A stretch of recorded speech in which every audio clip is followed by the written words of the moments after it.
Welcome to Transformer CEOs with me, Erik Schmidt. This week, I'm excited to introduce you to Peter Horwing, CEO of Chart Learning Solutions. Peter is a serial CEO, having transformed a number of organizations and now running his own virtual company from his yacht. Things that really stood out for me from Peter are the strong link between the CEO's values and the company's values, the importance of surrounding yourself with great talent and then delegating, as well as the impact of early life experiences in sport, in the military, which went on to shape him as a CEO. In addition to Transformer CEOs, I run my own successful advisory and consulting business, working with CEOs, chairmen, and investors to deliver successful business transformations. I hope you enjoy what you're going to see and hear from Peter. Please leave comments, because here at Transformer CEOs, we love feedback.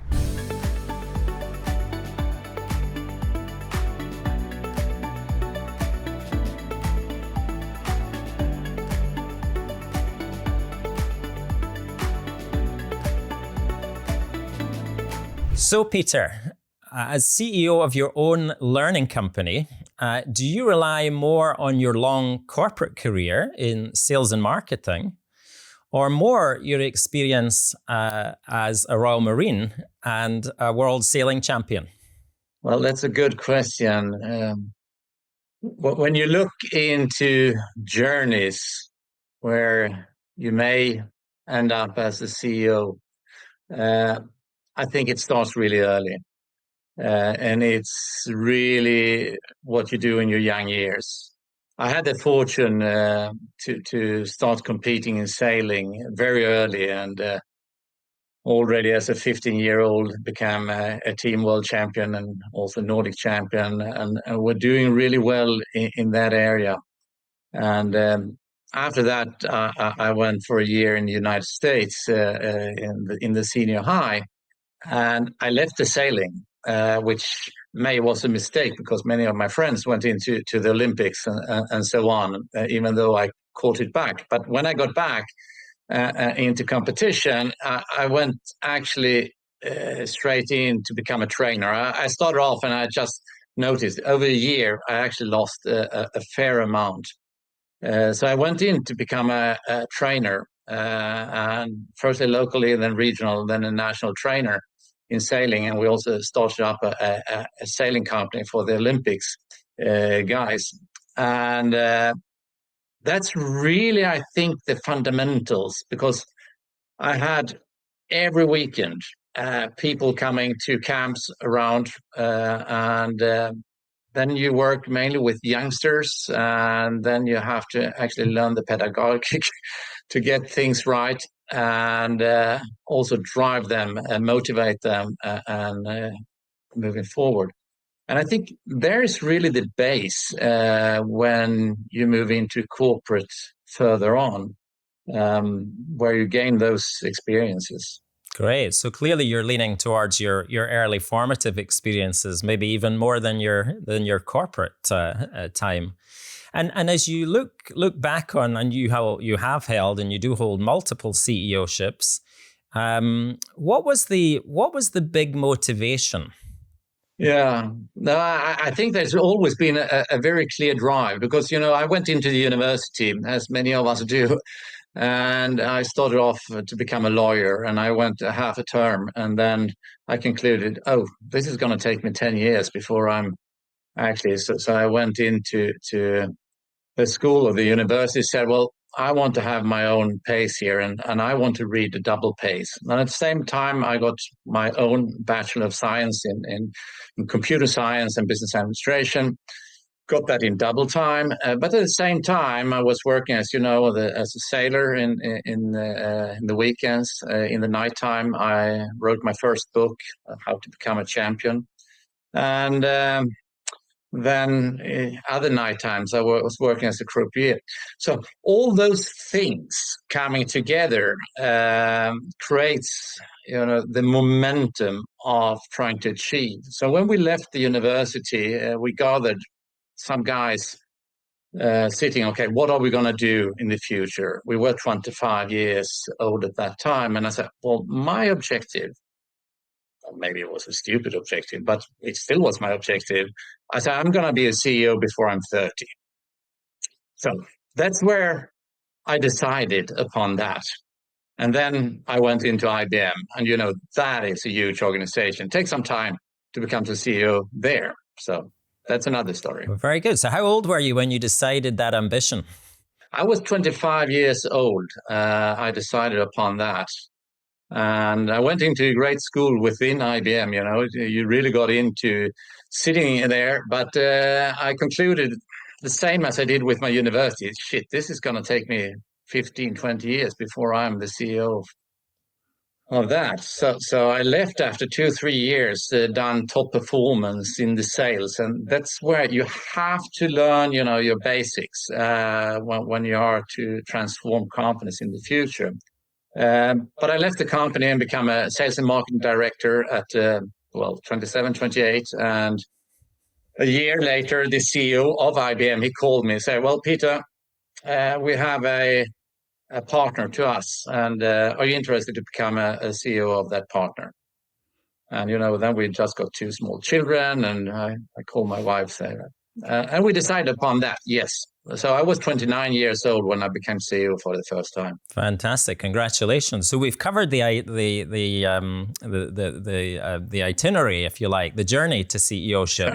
But what about the motivation? What was it about becoming a CEO that really? And you sounded very tenacious about dates and timelines and when it needed to happen. But what was it about that role that attracted you so much? Yeah, that is. I think it's a lot about curiosity. It's about bringing your thinking, your thoughts into reality. Most important is working with people, setting the vision for people, getting the team together. One of my strengths over time has been working as a turnaround CEO for different subsidiaries mainly, but they are pretty large too. It's about the people, and I think that's something which I've always come along with, and I get that quite often, being fairly social as such, but working closely and working together with the strategies. So I think there's a curiosity into making things happen as such. And a question you once asked me, I think, is who inspired you along the way? Because you were very young still at this point. Yeah, I think I've had a lot of inner inspiration as such. We talk a little bit about sports, but in a sense, I'm a little bit addict in that sense, because I've had my career in running, in cycling, in skiing, alpine skiing, cross-country skiing, and so on, and rather focused on my deliveries. And I've concluded one of the most important thing when you work, both transform yourself into new areas or you transform companies, it is to focus on one or maybe 2 things, even though that you actually need to do 10 things. But one of the important learning lessons is that time should be a friend. And if you have that, then you can work with things over time and be able to both achieve what you want to do, and then you move it step by step forward. And say a little bit more about time should be your friend. Well, there's many people who has time as their enemy. They are not getting the time together in the days and so on. I'm working very much, and I've always done, with my subconscious. So there are things which need to be achieved, maybe not on a daily basis, but in the future. And I put a lot of effort into thinking, where do I want to go? That may be with the company, that may be with myself, that may be with my family, and so on. And many times it's actually 10 years journeys. I have a good example. When I was around 25, 30, I decided I wanted to sail over the Atlantic, but that has to be before 40.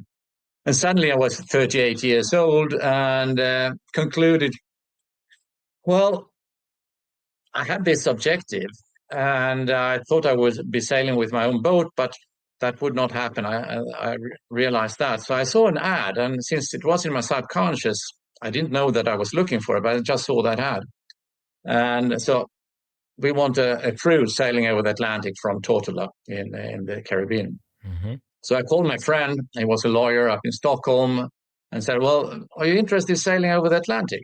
And after a while, he said, well, I'll join you. And then 2 days after, we went on a flight from over to Summerton, then Tortola, and starting the journey. And that journey, coming into that and a corporate transformation, is another very important experience, as with time, because it's the reflection time. So without reflection time, you normally just get things rolling. And here I suddenly got 2.5 weeks reflection time out on the Atlantic Ocean. And the first 5 days, of course, that went pretty fast. But after that, my brain started to work. And I'd just been CEO of a new company who were actually doing a big loss. We were talking about 80 million Swedish crowns per year at that time. It was about 500 employees. And during this year, I got the reflection, and when I came back, we had one of the major reorganizations and got them back to plus within 12 months. So that was a giant. So that was a big betting out in town, how long I would be sitting on that CEO place. Indeed. But I won that race. Indeed. Well, congratulations. And I think I'm starting to put 2 and 2 together here. So it sounds to me like, you were driven from a young age, an elite sportsman as well. So is it fair to say that as you moved into the business world, the natural goal was to get to the top of the business world as well? Or is that too simplistic? That's too simplistic. You have to have the motivation, and the drive does not necessarily have to be being on the top. Mm-hmm. There are so many important roles in an organization on an executive level, but it could happen anyhow that you do end it. But I think that is something which is given to you when you actually do perform as such. It has not been, after the first time I went in there, it has not been a motivator in itself. Okay. The motivation is actually from what I, together with the team, can perform and transform. Got it. So I'm sure crossing the Atlantic in a boat with a few men has its setbacks. What were the setbacks on your journey to CEO-ship?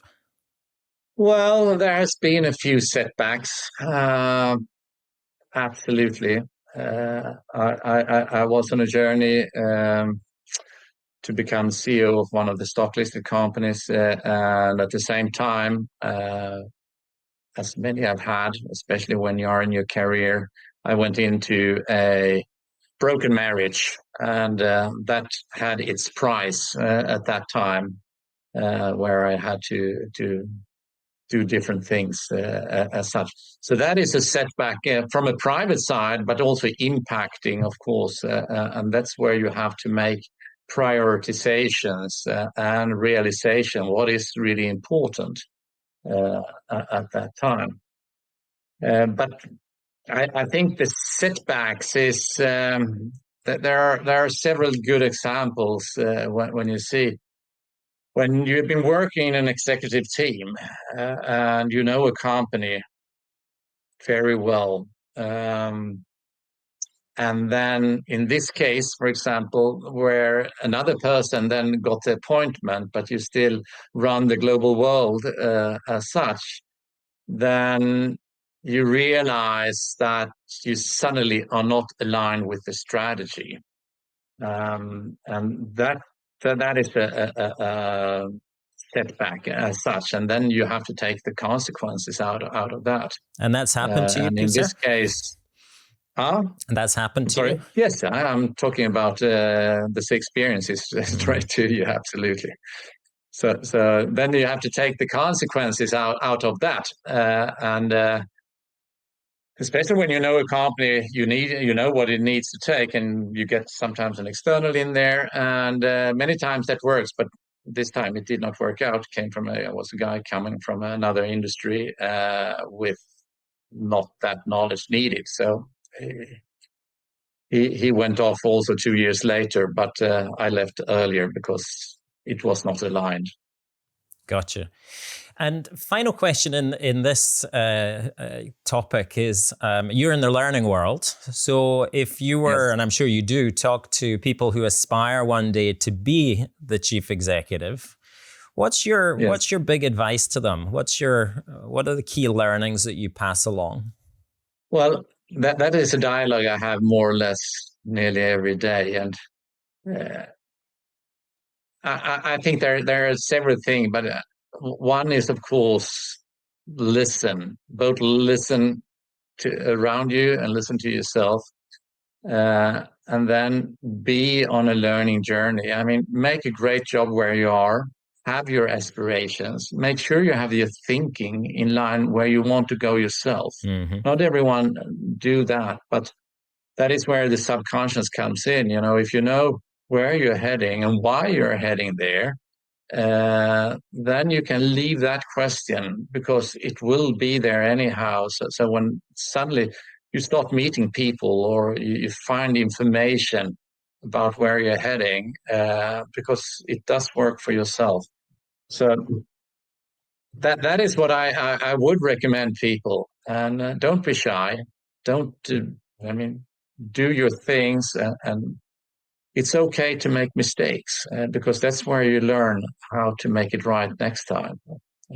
So we give people always the chances. I rather see a number of mistakes, but important is, of course, that you learn out of the mistakes. Otherwise, it will not work. Fabulous. Such great advice. Such great advice. So let's focus now on to, and you've touched on this already, actually, in what we've discussed already, on what you've actually transformed. So can you talk to us over your long and illustrious career? Maybe there's a couple of things you want to point to that demonstrate your results, if you like, in the transformation space. Yeah.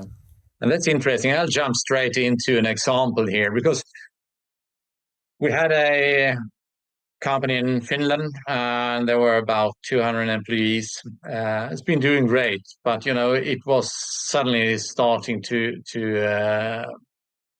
do worse and worse results. And we had a big company gathering, and it happens also. It was a little bit too much partying on the Finnish guy, which it of course can be, but it needs to be appropriate.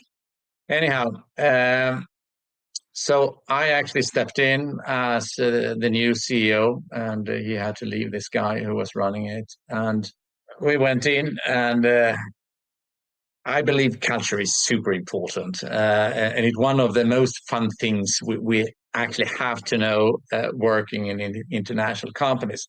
But I have been running Finland, but I've never been a CEO in Finland before.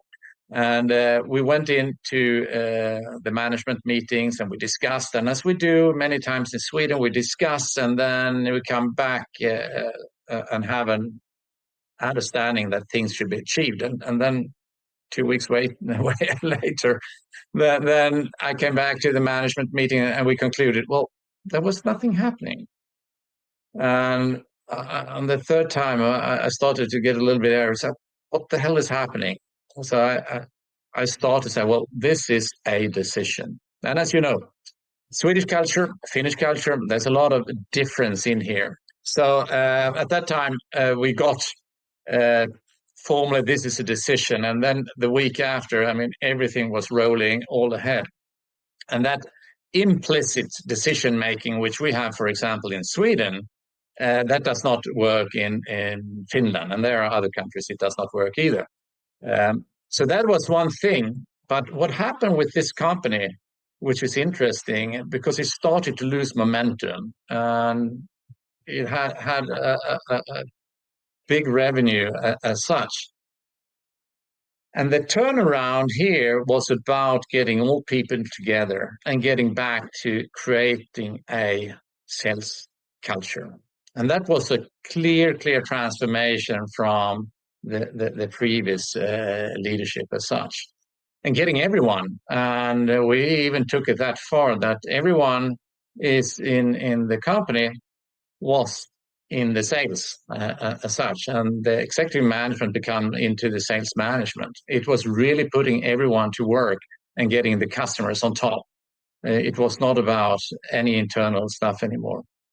And that was a pretty fast transformation as such. It didn't take that many months actually to just see the revenue stepping up and then getting the profitability back without being having to release too many employees. So that's one example. But you have to get in there, you have to get on top, and you have to build that story about the why and what happens and so on. And then suddenly you have 200 employees working for you in that direction. And that, I believe, is a great thing. That's one transformation journey. That's fine. So let's build on that example then. So how did you you said you visited, you came back, there was a lot of discussion, and then you realized there was a lack of sales culture. So what did you do to change that? What were the actions you took? How did you get people on board with your vision for the solution? Well, I've had the fortune to have around 10 turnarounds, and then you actually build your methodology, which can be different from industry to industry. And this was in the technology with a lot of consultants and, of course, sales and software development as such. And there is a formula which actually works, and the formula is partially about getting rid of what is actually bad, and that could be, of course, bad contracts. It could be employees not performing, and so on. And then, of course, you have the pricing mechanism, and then also identify where are the big opportunities, and then put your efforts into that.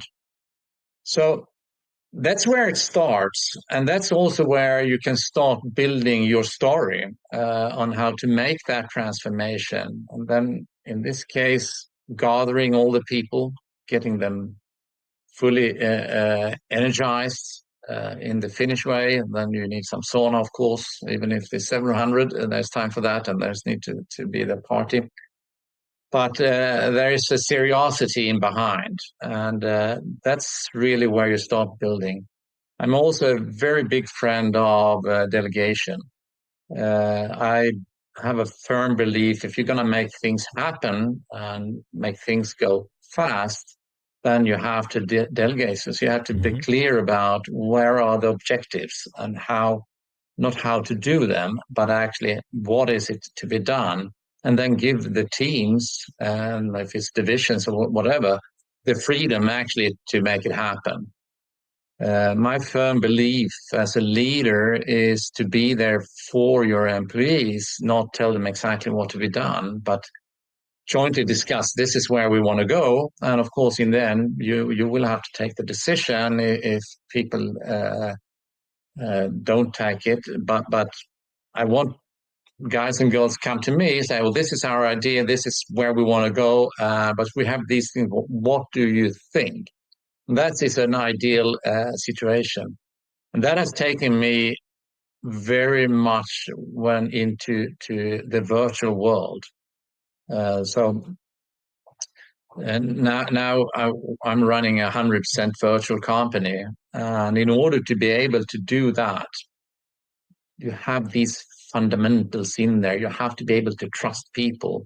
You have to be able to have a clear delegation, but you also have to have this insight and the sight, as we do here in a discussion, to recognize when people are not on track, or if they are not feeling well, and so on.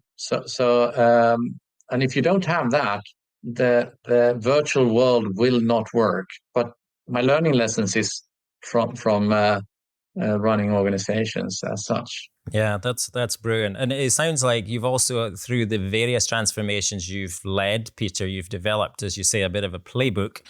But that playbook sounds like it's underpinned by a number of principles as well, which you hold very strong to as well. I'm just wondering, given that most transformations, if we look at it across industry, most transformations fail. That seems to be the evidence out there. So I'm curious, was your transformation successful? And if so, what were the metrics that you were happy to be measured with?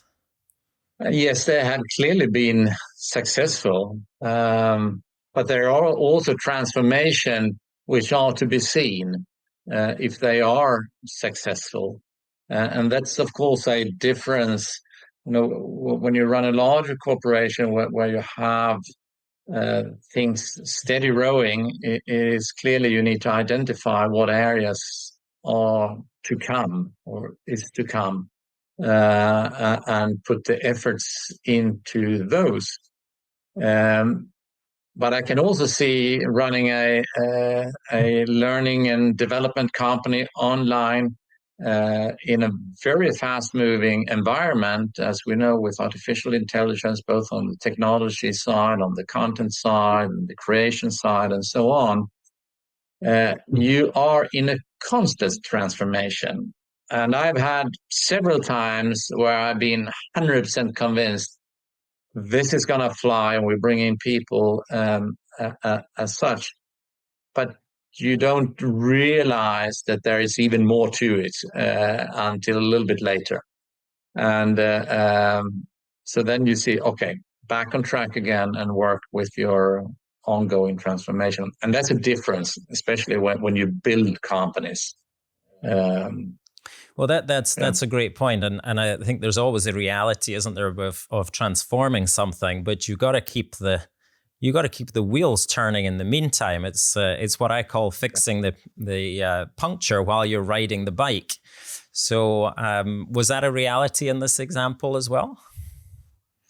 There is a reality, and I'm the old school CEO.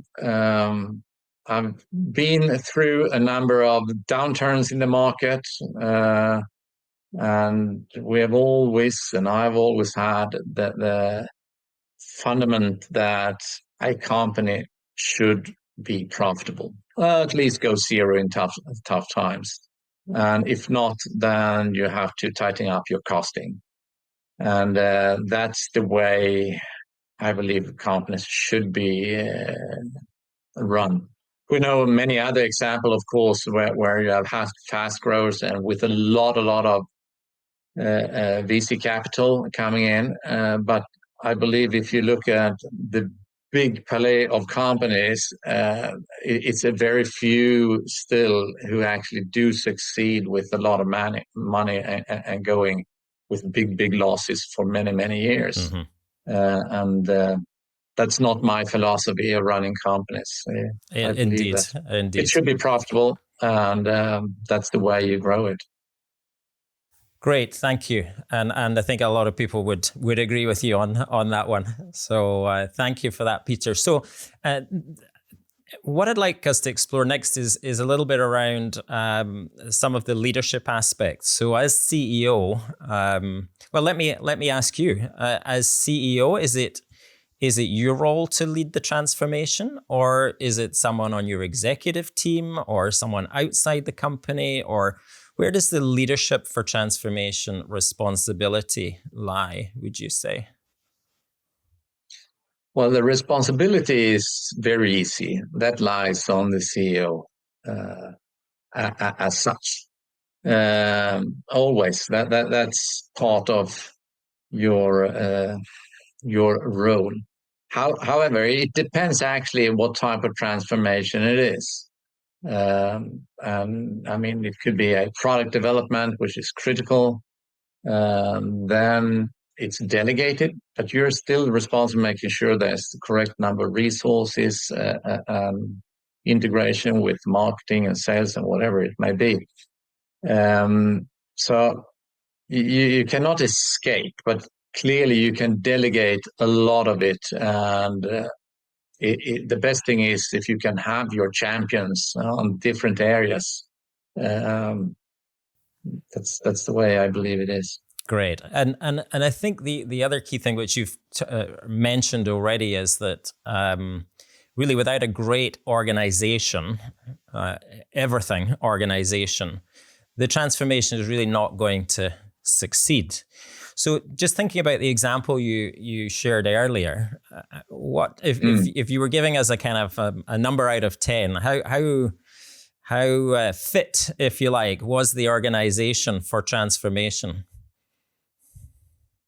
Well, if we move back to that situation where we got in an external CEO, at that time we were 2,000 employees, and I was not the only one leaving that boat when that happened. 3-4 years later, that company was 350 people left. Mm-hmm. So unless you have the people with you, unless you choose your right people to make that transformation, it will not happen. I mean, it is, well, what should I say from an English, it's a hard handshake with the team you're actually going to make that transformation with. Everybody has to go in and be part of the crew in that boat, crossing whatever it is, if it's the Atlantic or if it's the problems which has arisen, or what you are to achieve. But if you don't get the organization right, you're not going to cross the Atlantic. Is that your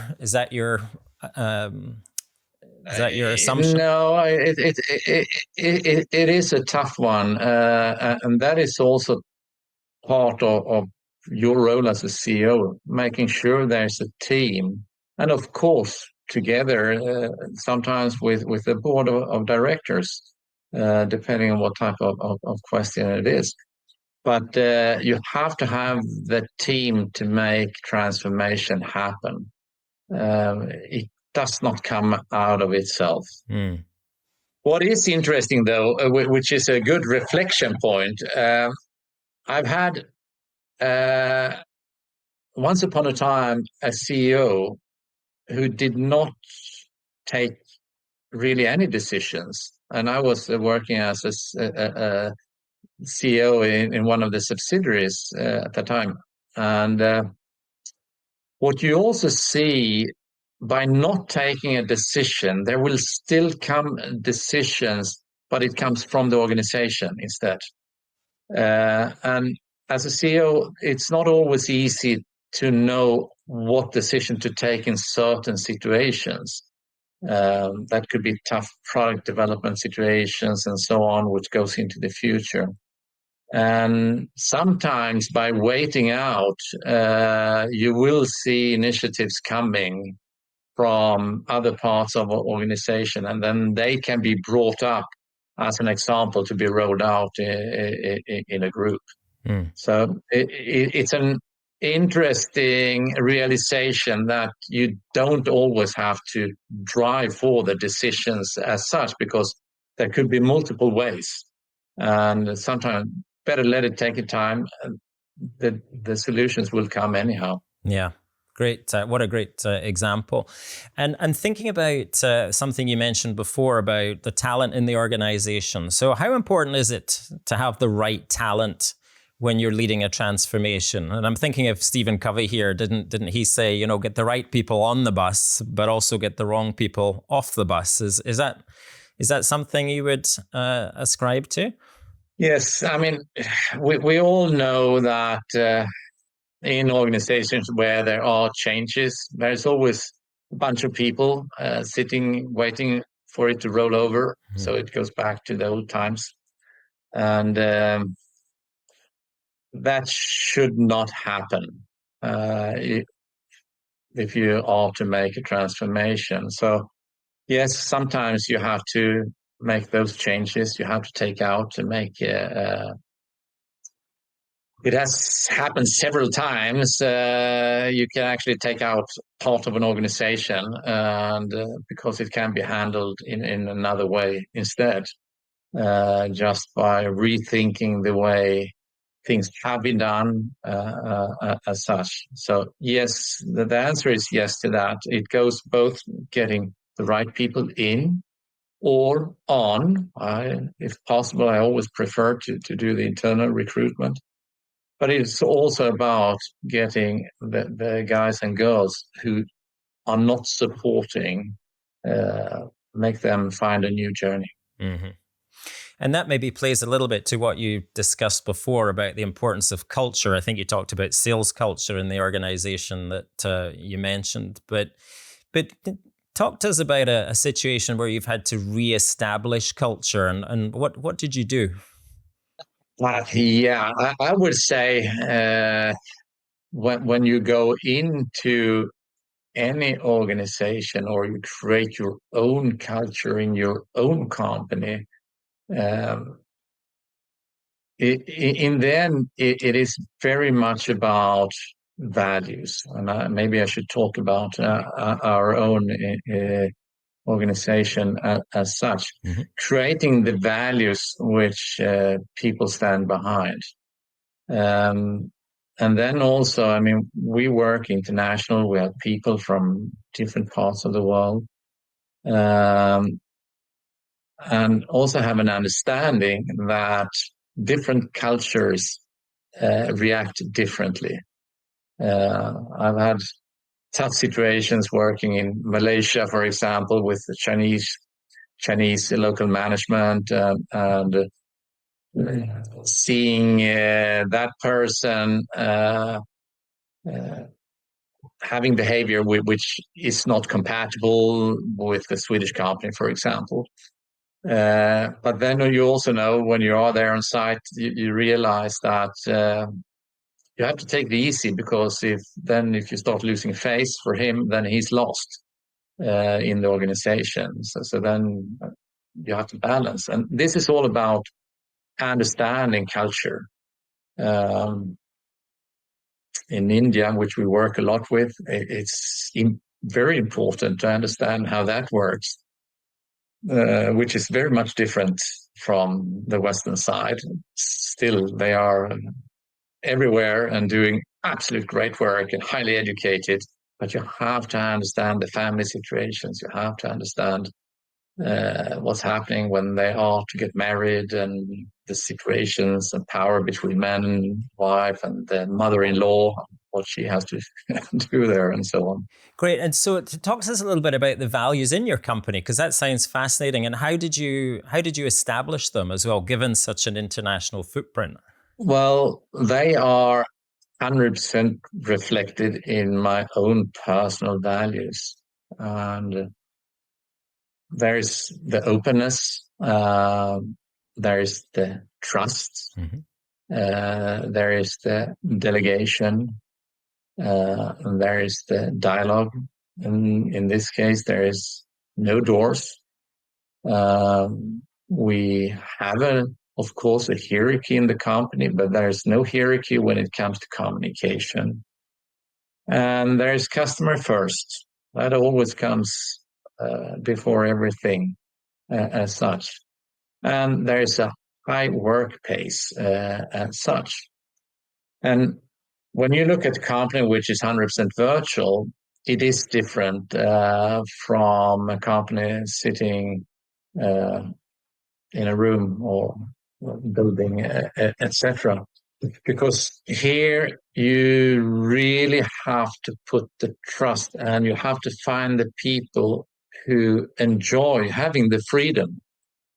Because I don't know always how they work and so on. So I have to look for the results, and I have to be clear on the objectives, and I have to work very clear with the follow-ups, because that's where things happen. That is really when you do follow something up, there is a lot of attention to it. Yeah. So those are, I mean, it's my values, of course, which influence everything, and I have to live by those values. And that also means it's okay to make mistakes. But we look very much for people who can think by themselves, who can take initiatives by themselves, who can present thinking and ideas and so on. And we have made wrong recruitment over time. We believe there's a person, but many do sit and wait for orders or what to do and how to do it and so on. And if you don't know the answer, you find out the answer. That's and now we also have, everyone has their own mentor. The first line mentor is the ChatGPT, and second line mentor is your own manager, and third one you can call everyone. Amazing, amazing. So it sounds like the company's values are the CEO's values. Of course, that's a fortune you have by building your own company. Very good, very good. And that leads us nicely into what I wanted to talk with you about next, Peter, which is as we put these threads together, if you like, and we think about transformer CEOs, what is the DNA that you see consistently, maybe in yourself or maybe in other people who are doing similar roles to you in a similar way to you, transformer CEOs? What's a common DNA that you see? It's often very humble people with a strong commitment on what they're doing and where they're heading, but have a very, very high standards, integrity, good listeners, and of course expecting the same of their close employees or their employees as such. Then if people, what type of background they have, I think that differs. I happen to have a lot of in sports, but I don't think that is necessarily, but they have an ambition in whatever they do to actually do it well. So those are some of those things I believe are really important to become a transformer CEO. And some of the CEOs, I mean, it's a great list. Some of the CEOs I speak to also talk about the importance of humor, because transformation is a tough journey, and you need a little release, a little bit of exit sometime for. So a lot of them put humor on the list. Would you agree with that, or is that a little left field? Absolutely. I've had the fortune to, as you know, being a sailor, but that means also I've had hundreds, most likely, of management team meetings or strategic meetings. That's as part of going sailing for 2 days somewhere, and that could be a tough journey too. But there's always topics which crosses through those events, and which means yes, there is clearly time for the humor, the fun, the coming together. But there is also seriousness about what it's all about, and that could be a topic. It could be a transformation topic. It could be another topic. At the same time, some people will get seasick. Some people want to try new things, to do the steering and all that. And you build these teams really, really well doing that. That's a great metaphor as well as a reality, I think. But so you have a great list there from humility and integrity and high standard. You mentioned a lot of. If you were to pick one from that list, which stands out for you, which is just a non-negotiable, what would that be? Respect for people.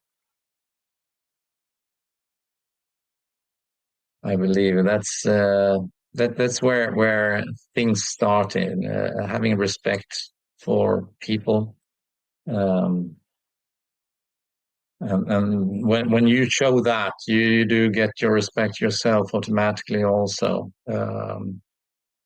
But there's no one component. There's many components, and it's also situation based. Yeah. But it's notable you said that very quickly as well, Peter. So clearly it's kind of deeply rooted for you. What's, and maybe you've seen, back to the question about not all transformations work, maybe you've seen examples of CEOs actually derail a transformation. There's something in their character that's not quite right for the assignment. Have you been in that experience or seen that in others? Or Yes, I guess we have that. That is normally sorted out by itself after a time, potentially with some bad losses, either people or money or both. It does happen, and it happens all the time. We can look at in Sweden or so on. In all, most companies has gone through, wrong recruitments at certain times, and the top positions are important. yeah, We also know that many CEOs have their strengths in certain times. We see also that companies go through cycles. mm-hmm. They start to decentralize, and then it's going back to some centralization, and then a new form of decentralization, and so on. And that goes over time. And one of the learnings I had in my early career working for IBM, because that was the yearly reorganizations, and that was, of course, very important for IBM at that time. But that also means I'm not afraid of doing changes in organizations, because it does build many times for the better. There's a little bump whilst you do it. But you have to do things also to keep momentum going. Indeed. That's great, Peter. A few quick questions that I'm keen to get your point of view on. So first of all, are successful transformer CEOs born or bred? Yeah, that's a darn good question. I don't think anyone is born into it as such, but I think it's more bred. I mean, it's about the environment, it's about the culture, etc., etc. And then I think there is some statistics also in behind, where you end up on situations. It could be a good timing for certain things, and you happen to be there, and then you are on the journey and do a good success in one place, and then you can move on from there. Great. But I think there's a lot of other great people who may not have that timing luck, but still are just right in their roles as such. Yep. And we see that also many times employees who have any role in the company, but are doing magnificent transformation work on the side in kids' sports or whatever. Yep. So it can come in many situations. Great point. Next question is, are transformer CEOs, is it a one-time thing, or is it once you've done it once, you want to do it more? You do it until you're tired of it. Then you do something else. What about as we look forward in the future? Do you think demand for transformer CEOs is going to rise in the next 5 years, stay the same, or drop? I think it has a rising potential. Absolutely. Many times, I think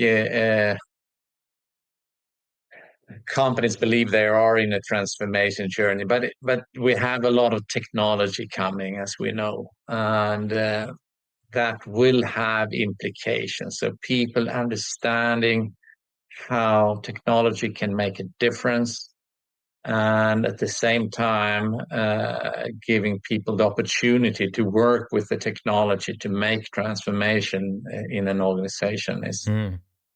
So yes, I think it's on the rise. Do you think technology and AI will push more CEOs into the transformation space? Yes, I think it does, because we take some leaps. Things which took a fair amount of time previously goes a lot faster today, especially analysis phases and so on. And you can also look at a far more variety of options where to do things. So it is something which I think is going to be actually very important for many companies. Yeah, indeed. And final question is, with the benefit of hindsight, do you think transformer CEOs are well paid for their efforts, underpaid for their efforts, or about right? I think that's highly subjective. It depends on, if they are, what they are driven out. It's not everyone who's dreaming of the very high check. So I think that is something which is between the chairman and the CEO. And if they are happy on both sides, then it is as it is. That's a very diplomatic answer, Peter. Thank you very much. And listen, that brings our time together to an end as well. So I want to thank you for what's been a fascinating conversation. You've been very open as well with your own learnings and your own life experiences as well. And I'm very grateful for that. It's also super to be able to catch you when your feet are on dry land, because I know your sailing passion continues to this day. And so I'm glad we could catch you when you were at home. Well, first of all, thank you, Erik. And it's going to be very exciting to follow your journey on transformation CEOs.